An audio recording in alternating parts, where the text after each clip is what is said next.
SD Kannada ಕಲಿಕೆಯನ್ನು ವೀಕ್ಷಿಸುವಂತಹ ವೀಕ್ಷಕರಿಗೆ ನಮಸ್ಕಾರಗಳು.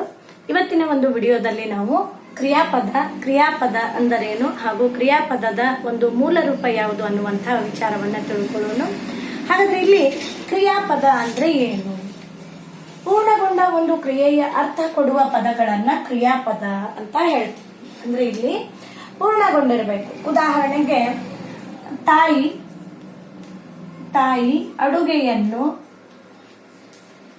ಅಡುಗೆಯನ್ನು ಮಾಡುತ್ತಾಳೆ.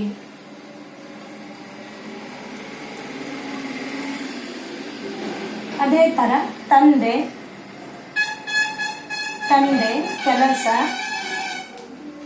ಕೆಲಸ ಮಾಡುತ್ತಾರೆ. ಇಲ್ಲಿ ನೋಡ್ರಿ, ಪೂರ್ಣಗೊಂಡ ಒಂದು ಕ್ರಿಯೆಯ ಅರ್ಥವನ್ನ ಕೊಡುವಂತಹ ಪದಗಳನ್ನ ಇಲ್ಲಿ ತಾಯಿ, ಅಡುಗೆ, ಅದೇ ತರ ತಂದೆ, ಕೆಲಸ, ಇವೆಲ್ಲ ನಾಮ ಪ್ರಕೃತಿಗಳು. ಹೌದು, ಅಂದ್ರೆ ಸಹಜ ನಾಮ ಪ್ರಕೃತಿಗಳು ಅಂತ ಹೇಳ್ತೀವಿ. ಈ ಸಹಜ ನಾಮ ಪ್ರಕೃತಿಗಳ ಒಂದು ಕ್ರಿಯೆ ಏನ್ ಮಾಡ್ತಾ ಇದೆ ಅಂತ ಹೇಳ್ತಾ ಇದೆಯಲ್ಲ, ಉದಾಹರಣೆಗೆ ಮಾಡು ಇದು ಏನಾಗುತ್ತೆ? ಕ್ರಿಯಾಪದ ಆಗುತ್ತೆ.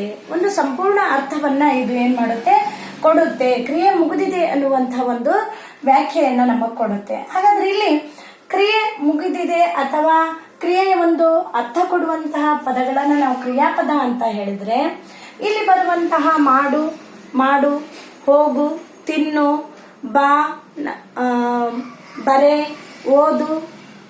ಓಡು, ಈ ತರ ಪದಗಳನ್ನು ಕೂಡ ನಾವೇನಂತ ಕರಿತೀವಿ ಅಂತಂದ್ರೆ ಕ್ರಿಯೆಯನ್ನ ಸೂಚಿಸುವ ಪ್ರತ್ಯಯ ರಹಿತವಾದ. ಇಲ್ಲಿ ಏನೈತಿ ನೋಡ್ರಿ, ಮಾಡುತ್ತಾಳೆ ಅಂತ ಐತಿ, ಕ್ರಿಯಾಪದ ಇದು.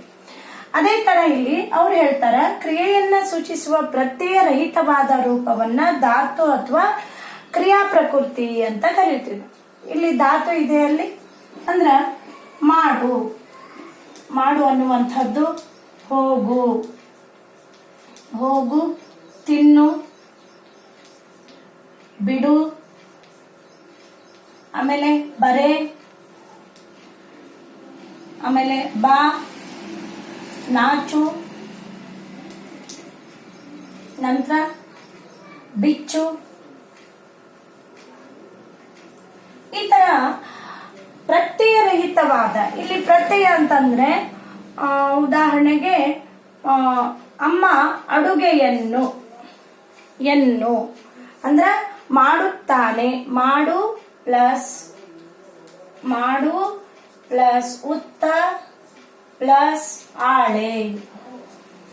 ಇಲ್ಲಿ ಸಂಪೂರ್ಣ ಕ್ರಿಯಾಪದ ಆಗಿರುವಂತಹ ಒಂದು ಮಾಡುತ್ತಾಳೆ ಅನ್ನುವಂತಹ ಪದವನ್ನು ನಾವು ಬಿಡಿಸಿದಾಗ ಮಾಡು ಅನ್ನುವಂತಹ ಒಂದು ಧಾತು, ಆ ಧಾತುವಿಗೆ ಉತ್ತ ಅನ್ನುವಂತಹ ಕಾಲಸೂಚಕ ಪ್ರತ್ಯಯ ಪ್ಲಸ್ ಆಳೆ ಅನ್ನುವಂತಹ ಒಂದು ಆಖ್ಯಾತ ಪ್ರತ್ಯಯವನ್ನ ಸೇರಿಸಿದಾಗ ಸಂಪೂರ್ಣ ಕ್ರಿಯೆಯನ್ನ ಕೂಡಿದಂತಹ ಕ್ರಿಯಾಪದ ಆಗುತ್ತೆ. ಹೌದು, ಹಾಗಾದ್ರೆ ಇಲ್ಲಿ ಮಾಡು ಅನ್ನುವಂಥದ್ದಕ್ಕೆ ಯಾವುದೇ ತರನಾದಂತಹ ಆಖ್ಯಾತ ಪ್ರತ್ಯಯ ಅಥವಾ ಕಾಲಸೂಚಕ ಪ್ರತ್ಯಯವನ್ನ ಸೇರಿಸದೇ ಇರುವಂತಹ ಒಂದು ಕ್ರಿಯಾ ಪ್ರಕೃತಿಗೆ ನಾವು ಒಂದು ಪದಕ್ಕೆ ನಾವು ಕ್ರಿಯಾ ಪ್ರಕೃತಿ ಅಥವಾ ಧಾತು ಅಂತ ಹೇಳ್ತೀವಿ.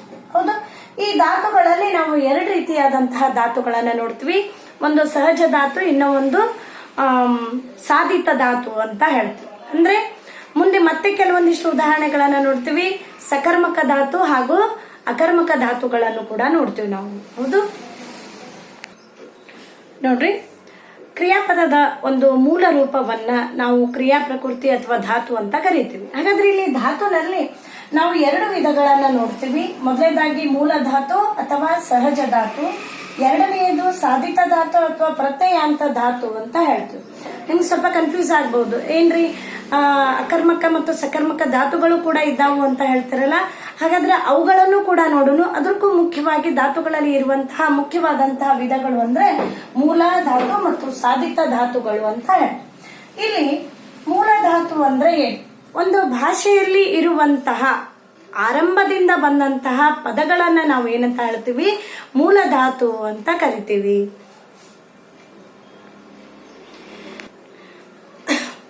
ಮೂಲ ಧಾತು ಅಥವಾ ಸಹಜ ಧಾತು ಅಂದ್ರೆ ಏನು?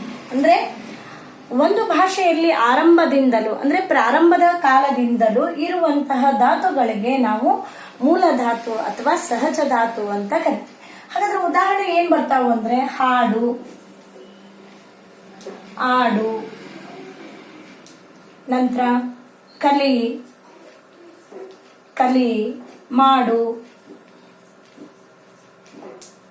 ಮಾಡು, ತಿಳಿ, ಅರಿ, ಸುರಿ, ಓದು.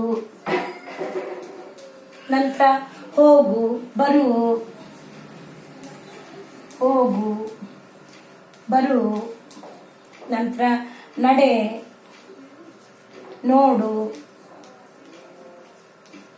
ಹುಟ್ಟು, ಹುಟ್ಟು. ಅಂಜು, ಅಂಜು, ಸುತ್ತು, ಸುತ್ತು. ನಂತರ ಬಿತ್ತು, ಬಿತ್ತು, ಹೊಗಳು. ಈ ತರ ಹಲವಾರು ರೀತಿಯಾದಂತಹ ಪದಗಳನ್ನ ನಾವು ಸಹಜ ಧಾತು ಅಥವಾ ಮೂಲ ಧಾತು ಅಂತ ಹೇಳ್ತೀವಿ. ಅಂದ್ರೆ ಇದು ಆರಂಭದಿಂದಲೂ ಅಥವಾ ಆರಂಭದ ಕಾಲದಿಂದಲೂ ಬಂದಂತಹ ಪದಗಳಿವೆ. ಈ ಪದಗಳಿಗೆ ನಾವು ಸಹಜ ಧಾತು ಅಂತ ಹೇಳ್ತೀವಿ. ಇನ್ನೂ ಮುಂತಾದ ಉದಾಹರಣೆಗಳನ್ನ ನಾವು ಸಹಜ ಧಾತುವಿಗೆ ನೋಡ್ತೀವಿ. ಗೊತ್ತಾಯ್ತಲ್ಲ ಸಹಜ ಧಾತು ಅಂದ್ರೆ ಏನು ಅಥವಾ ಮೂಲ ಧಾತುವಿಗೆ ಉದಾಹರಣೆಗಳು ಯಾವ್ಯಾವು ಅಂತ. ನಂತರ ಎರಡನೆಯದು ಸಾಧಿತ ಧಾತು ಅಥವಾ ಪ್ರತ್ಯಯಾಂತ ಧಾತು. ಎರಡನೇ ವಿಧ ಸಾಧಿತ ಅಥವಾ ಪ್ರತ್ಯಯಾಂತ ಧಾತು. ಇಲ್ಲಿ ನಾಮ ಪ್ರಕೃತಿಗಳ ಮತ್ತು ಅನುಕರಣ ಶಬ್ದಗಳ ಮೇಲೆ ಇಸು, ಇಸು ಎಂಬ ಪ್ರತ್ಯಯ ಸೇರಿದಾಗ ಉಂಟಾಗುವ ಧಾತುಗಳಿಗೆ ಸಾಧಿತ ಅಥವಾ ಪ್ರತ್ಯಯಾಂತ ಧಾತು ಅಂತ ಕರಿತೀವಿ.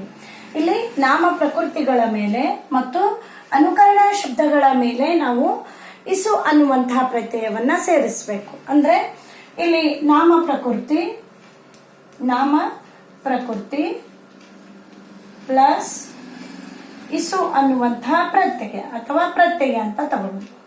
ಪ್ರತ್ಯಯ ಸೇರಿದಾಗ ಉಂಟಾಗುವಂತಹದಕ್ಕೆ ನಾವು ಸಾಧಿತ ಅಥವಾ ಪ್ರತ್ಯಯಾಂತ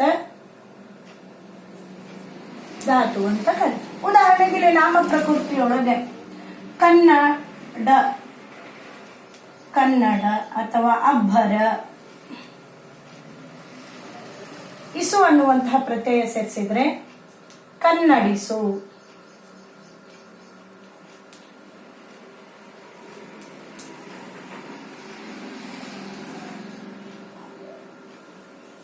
ಅದೇ ತರ ಅಬ್ಬರಕ್ಕೆ ಇಸು ಅನ್ನುವಂತಹ ಪ್ರತ್ಯಯ ಸೇರಿಸಿದಾಗ ಅಬ್ಬರಿಸು. ಸಾಧಿತ ಧಾತುಗಳು, ಸಾಧಿತ ಧಾತುಗಳಿಗೆ ನಾಮ ಪ್ರಕೃತಿ ಮತ್ತು ಪ್ರತ್ಯಯ ಸೇರಿದಾಗ ಆಗ್ತಾವು.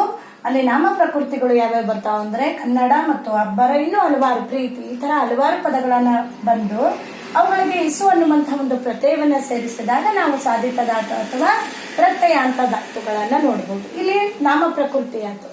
ನೆಕ್ಸ್ಟ್ ಬರೋದು ಯಾವುದು? ಅನುಕರಣ ಶಬ್ದಗಳು. ಹೌದು, ಅನುಕರಣ ಶಬ್ದಗಳು ಯಾವುದು?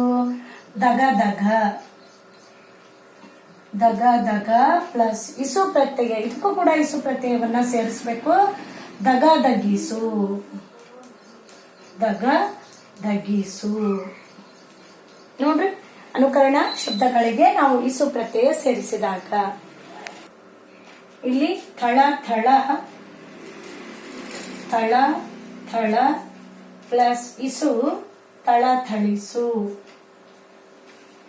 ಥಳ ಥಳಿಸು. ನಂತರ ಗಮ ಗಮ, ಗಮ ಗಮ ಪ್ಲಸ್ ಇಸು ಪ್ರತ್ಯಯ ಸೇರಿಸಿದಾಗ ಗಮ ಗಮಿಸು. ಇಲ್ಲಿ ಅನುಕರಣ ಶಬ್ದಗಳಿಗೆ ನಾವು ಇಸು ಪ್ರತ್ಯಯವನ್ನ ಸೇರಿಸಿದಾಗ ಸಾಧಿತ ಧಾತು ಅಥವಾ ಪ್ರತ್ಯಯಾಂತ ಧಾತುಗಳನ್ನ ನಾವು ಮಾಡಬಹುದು. ನಂತರ ಇದೇ ಸಾಧಿತ ಅಥವಾ ಪ್ರತ್ಯಯಾಂತ ಧಾತುಗಳಲ್ಲಿ ನಾವು ಎರಡು ವಿಧಗಳನ್ನ ನೋಡ್ತೀವಿ. ಅವು ಯಾವುವು ಅಂತಂದ್ರೆ ಅಕರ್ಮಕ ಮತ್ತು ಸಕರ್ಮಕ ಧಾತುಗಳು ಅಂತ ಹೇಳ್ಬಹುದು. ಇಲ್ಲಿ ಸಾಧಿತ ಧಾತು ಅಥವಾ ಪ್ರತ್ಯಯಾಂತ ವಿಧದಲ್ಲಿ ನಾವೇನ್ ಮಾಡ್ತೀವಿ, ಎರಡು ವಿಧಗಳನ್ನ ನೋಡ್ತೀವಿ. ಒಂದು ಸಕರ್ಮಕ ಧಾತು, ಸಕರ್ಮಕ ಧಾತು.